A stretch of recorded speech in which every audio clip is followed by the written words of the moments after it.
Yes, hello. I welcome you to my today's wonderful lesson. Let us have a question which once came in 2025, those who are right in GCE. Okay, so according to the question, they're saying study the diagram below. We are given this shape. Then they're saying find the value of tan ACB. So the angle here, it is formed at what? At TC. Okay, so here, since we want now to come to our base by calculating the angle that is formed at C. So you're saying find the term of A, C, B from there. So we are going to say use SOHCAHTOA from there. So car toa like this. Yes, you can see that. Okay, so here they're saying find the tan. So it's true, right? We're going to say tan is equals to opposite over adjacent. Okay. Okay, so by doing so here, what we are going to do is something that is very simple. So according to the angle, since it is formed here, so this opposite side, it's what we call the opposite. This, the angle is formed here, you can see according to the question. So this is the opposite. We are going to write 8 from there. Then now, according to the hypotenuse, is this longest side. That is what we call the hypotenuse. Now they are requesting us to find what? The adjacent. So according to our adjacent is the distance from this part to this whole part. Okay, so with the adjacent, kindly we don't have the adjacent. Okay, we only know the distance from this part to this part, but we don't know the distance, the whole distance from this part to this other part, right?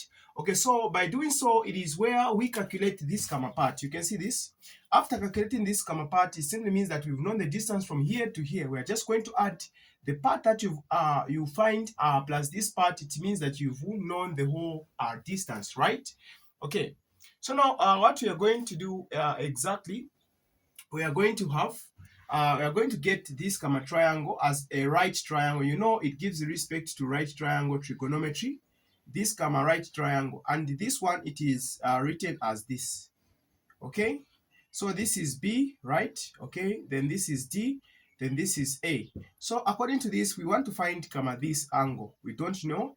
Then there is 8, here there is 10. So we are going to use the Pythagoras theorem to calculate this angle. So according to this, we are going to say this is our A, our B, and our C. So how we calculate the adjacent is where we subtract the hypotenuse minus the opposite. So we are going to say A squared is equals to B squared minus C squared.